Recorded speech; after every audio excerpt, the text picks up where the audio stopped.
So welcome back class 9th student in our chemistry class, and we are continuation with our second chapter, chemical changes and chemical reaction, and this is our 7th lecture, and I hope one more lecture is required to finish this chapter. Means after today's lecture we will finish this chapter, that is tomorrow. Now we have started double decomposition reaction. In it we have done the introductory part, and double decomposition reaction, as all of you know, it is basically of two types: precipitation reaction and neutralization reaction. Two compounds are being decomposed to give two new compounds. One definition is this: or two compounds in the aqueous solution, they exchange their radicals to give two new compounds. Now I have said there are two types of reaction.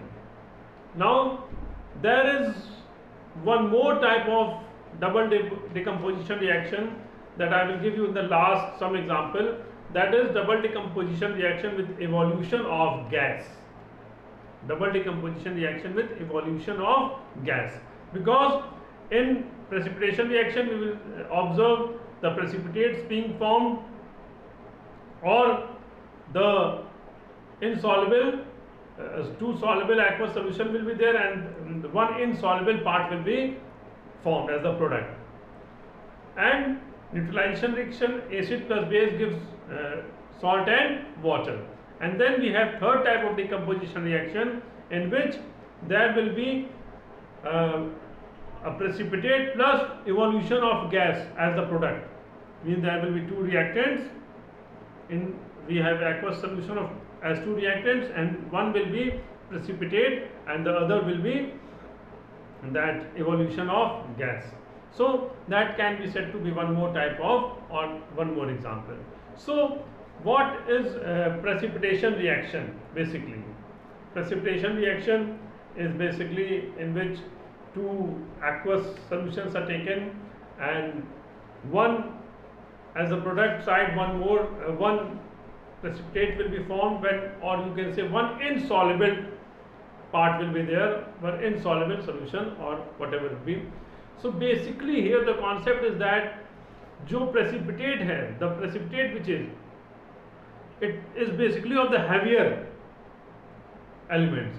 It basically the heavier element, therefore it settles down. First one. And the most important part of this precipitation reaction is its application in analytical chemistry. That is very, very important, and that table which is there, which is in your book, that you have to cram it, and you have its application in laboratory also. In lab there are vast, to identify the cation, to identify the anion. So basically, in identifying the cation, it has important, because we have ions. We have some ions as colorless ions, we have some ions as colored ions. So the colored ions, when they precipitate, when this reaction takes place, the precipitation reaction, so by observing the color of that particular precipitate, we can tell that this precipitate is of this color, so it consists of this metallic ion. This precipitate is of this color, therefore it is of this metallic ion. So what we can do, we can identify that particular metallic ion by observing, or by knowing, or by pre-knowing the color of that particular precipitate. Each and individual, for example, we have Fe+2 ion.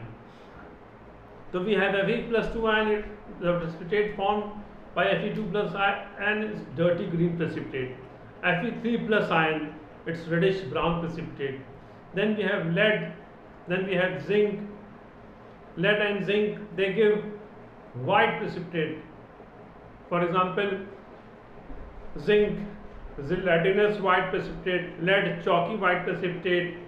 Then we have copper ion, C+2, pale blue precipitate. Green precipitate is for Fe+2. So all the reactions are given there in your book. So I'm not going to write each and every reaction. I'm just explaining the conceptual part, and we will go for one reaction which I have written here. so it will be easier to understand. Now we have precipitation reaction. So it can be categorized in three parts. Classification can be done in three ways. First is that you take two soluble salt solution or in its aqueous state or solution. So what is the product? You are taking two soluble salt or in aqueous or its aqueous solution. So you will be getting a product as salt plus precipitate. So CaSO2 calcium chloride plus Na2CO3 sodium carbonate gives salt plus CO sodium.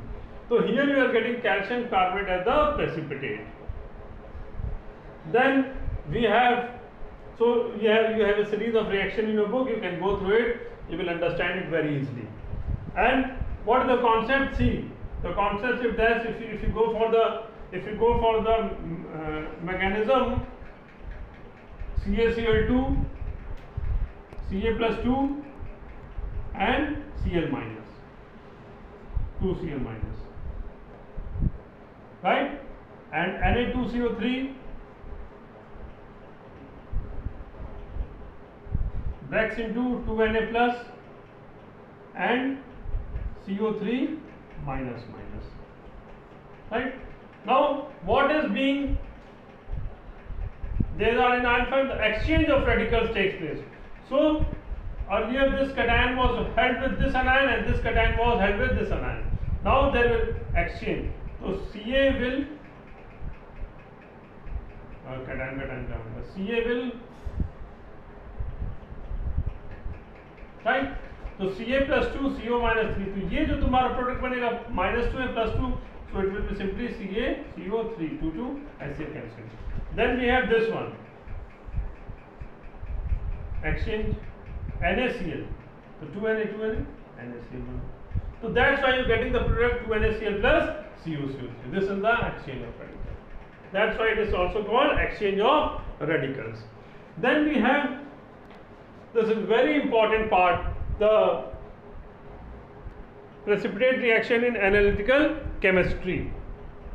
So Fe plus 2 ion, I am taking the example of Fe2 plus 2 ion, and it is very well known, pre-known, that Fe2 plus has the color of dirty green. So when this reaction goes on, when this reaction takes place, which reaction? Means FeSO4 plus NaOH. Two solutions, solution of FeSO4 or solution of NaOH, a base, gives this salt plus this, and this settles down as a precipitate and its color is dirty green precipitate. So we say that since this is a dirty green precipitate, means it should contain Fe plus 2 ion. And in 10th class, dear students, a whole chapter is there on reaction with NaOH, sodium hydroxide and ammonium hydroxide. That is a very big lengthy chapter, acid, bases and salt. You will study there in very detail. So it's a very important one. Again and again I am saying, so take it seriously and learn all the color of the ions and everything. You will be getting questions also. Now the third one, a gas being bubbled a gas being bubbled into a solution. So see here, CuSO4 is the aqueous solution and H2S gas being bubbled. यहाँ पे हम इससे पहले हमने क्या कहा कि 2 aqueous solutions हमने लिया था और precipitate बन रहा था. तो ये एक छोटा सा एग्जांपल मैं ये देना चाहता हूँ कि एक ये भी precipitate रिएक्शन इस तरीके से भी बनता है. ये जरूरी नहीं कि 2 aqueous solution लिए तो precipitate हमारा बना. एक हमने aqueous solution लिया, we have taken one aqueous solution and a gas being passed through it. तो देखो what is happening, again the exchange of ion will take place, but यहाँ पे जो second reactant है that is a gas. यही एक difference है. तो अगर कोई क्वेश्चन ऐसे पूछ गया, give an example of precipitate reaction in which a gas is used as the other reactant, in which a gas is bubbled, तो you can easily write वहाँ पे ये नहीं कहना कि मुझे नहीं आता. तो CuS, this is a black precipitate and H2SO4 is, this is an important reaction. So this is about precipitation reaction. Now we will go to neutralization reaction. And in neutralization reaction, dear students, knowing a base is very important. Knowing an acid is very important. So all of you must be knowing the acid which contains H plus ion, or more correctly which contains H3O plus ion, that is hydronium ion. तो hydrogen level make it H plus ion. कोई भी जो H plus ion दे सके वो acid होता है, जैसे HCl, H plus Cl minus, H2SO4, 2H plus SO4 minus minus. Now what is the base? थोड़ा सा बेस के बारे में बताना चाहूँगा, बाकी बहुत डिटेल में you will study in 10th class. So let us see the neutralization reaction and see the base. What is base? So neutralization reaction, what is the basic? Acid plus base reacts to give salt plus water. Neutralisation reaction ये होता है. तो ये जानना जरूरी है कि acid क्या होता है, बेस क्या होता है. जैसे एक रिएक्शन लिखी हुई है, पहले थोड़ा सा NaOH plus HCl base plus acid gives NaCl salt plus water. अब इसको समझने से पहले थोड़ा सा ये जान लें कि एसिड क्या होता है, बेस क्या होता है. तो that gives H plus as the only ion, positive ion, वो क्या होता है, एसिड होता है. फॉर एग्जाम्पल HCl, H2SO4, ये सब क्या हो गए, एसिड हो गया. 2H plus plus SO4 minus minus. ये तो आसान है. What is base? देखो बेस का डेफिनेशन क्या है. जितने भी मेटालिक ऑक्साइड्स, ध्यान से समझना इस बात को, मेटालिक ऑक्साइड्स, जितने भी मेटालिक हाइड्रोक्साइड्स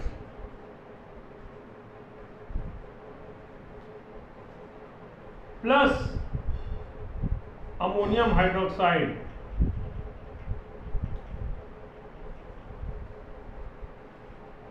मैंने क्या बोला, जितने भी मेटालिक ऑक्साइड्स, जितने भी मेटालिक हाइड्रोक्साइड्स और अमोनियम हाइड्रोक्साइड को लेते हुए, ये सब अगर जो भी मेटालिक ऑक्साइड, जो भी मेटालिक हाइड्रोक्साइड्स अमोनियम हाइड्रोक्साइड को लेते हुए किसी एसिड से रिएक्ट करके अगर सिर्फ और सिर्फ सॉल्ट एंड वाटर बनाते हैं, ध्यान से देना मेरी बात, सिर्फ और सिर्फ सॉल्ट एंड वाटर बनाते हैं, तो they are known as base. तो again I am saying all the metallic oxides and all the metallic hydroxides including ammonium hydroxide, if react with any acid and the product is only salt and water, then that particular metallic oxide or that particular metallic hydroxide and that ammonium hydroxide is known as a base. यानी कि अगर वो salt and water के अलावा तीसरा कोई product दे दें तो वो मेटालिक ऑक्साइड बेस नहीं कहलाएगा, वो मेटालिक ऑक्साइड होगा. वो मेटालिक हाइड्रोक्साइड बेस नहीं कहलाएगा, वो मेटालिक हाइड्रोक्साइड होगा. और वो अमोनियम हाइड्रोक्साइड में तो देता ही है सॉल्ट एंड वाटर. अगर अमोनियम हाइड्रोक्साइड एसिड से रिएक्ट करके सॉल्ट एंड वाटर के अलावा कुछ और देता तो वहां पे वो एज ए बेस नहीं कहलाएगा, वो बेस एज ए नहीं ट्रीट किया जाएगा. शुद्ध हिंदी में आपको मैं समझा दे रहा हूँ. और बिल्कुल यही पढ़ना ही है acid basis and salts 10th class में, और बहुत ही लंबा चैप्टर आजकल यही 10th में पढ़ा भी रहा हूँ. राइट. तो base, again I am repeating, acid का कॉन्सेप्ट क्लियर है. बेस के all metallic oxides, all metallic hydroxides including ammonium hydroxide which react with any acid to give salt and water as the only product, they are known as base. So और ये base जो है, it has been divided into two. एक को बोलते हैं, यही important, एक को बोलते हैं सॉल्युबल बेस, एक हो गया इनसॉल्युबल बेस. एक हो गया सॉल्युबल बेस, इनसॉल्युबल. इस सॉल्युबल बेस का एक नया नामकरण है, new name is there, that is alkali. तो at our level what are soluble base? KOH, NaOH, CaOH whole twice and NH4OH. ये सब क्या है डियर स्टूडेंट्स? सॉल्युबल बेस है. इतने ही बस रट लो, काम हो जाएगा. KOH potassium hydroxide, sodium hydroxide, calcium hydroxide, ammonium hydroxide, और इनको एक न्यू नेम दिया गया दैट इज अल्कली.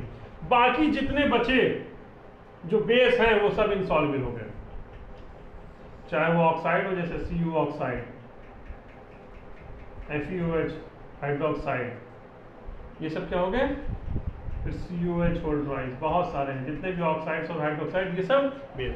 तो हमारी जो न्यूट्रलाइजेशन रिएक्शन है, इसीलिए dear students it has been divided at when an acid react with a soluble base, that is alkali, and when an acid react with is insoluble base, इसीलिए दो part में वो दिया हुआ है। तो इसी को समझाने के लिए आया है, गिवन यू द एक्सप्लेनेशन कि आपको you don't have any confusion, you should have the concept कि क्यों वो किया है, क्यों, because base has been divided into two, soluble and insoluble, and the examples are very well given in the book.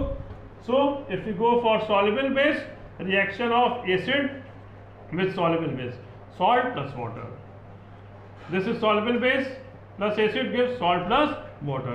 और same concept है कि यहाँ पे सारे जो है H प्लस OH माइनस सारे रिएक्शन, न्यूट्रलाइजेशन रिएक्शन का बेस रिएक्शन यही होता है, क्योंकि बाकी अगर हम इसको देखा जाए Na प्लस OH को ब्रेक करें, Na plus plus OH minus plus H plus plus Cl minus, Na plus plus Cl minus plus H2, तो ये सब कैंसिल हो गया, कॉमन है, तो बचा गया H plus plus OH minus gives H2, तो ये इसका बेस रिएक्शन है, न्यूट्रलाइजेशन रिएक्शन।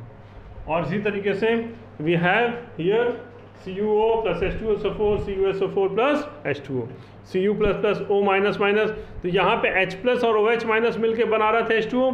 यहाँ पे आप कहोगे कि सर यहाँ पे क्या है, यहाँ पे it will be Cu plus plus और O minus minus plus 2H plus, तो बेसिकली यहाँ पे OH माइनस हो रहा था, यहाँ पे क्या हो गया, H2H प्लस से O माइनस माइनस करके it will form H2O, 2H plus, और बाकी सब क्या हो जाएंगे, कैंसिल हो जाएंगे। तो this will again the formation of water, तो H plus plus OH minus, और बेसिक ऑक्साइड्स में जहाँ पे मेटालिक ऑक्साइड होगा वहाँ पे O माइनस माइनस ऐड करता है और it forms water. So this is all about the neutralization reaction. Practice it and apply the concept. This was very important, metallic oxide, metallic hydroxide, the definition of base. So that's all for today, dear students, and the next lecture, tomorrow's lecture, will be the last lecture of this, because in that we have to only go through the energy, the energy changes and during a reaction, that is we have to study about endothermic, exothermic, we have studied it so much times, and the reaction, the conditions for a chemical change, if you remember, I have given it in the very initial when I have started this chapter, and the photochemical reactions, electrochemical reaction, all those examples I have given in the very starting. So one more lecture to complete this chapter. So that's all for today. Thank you very much.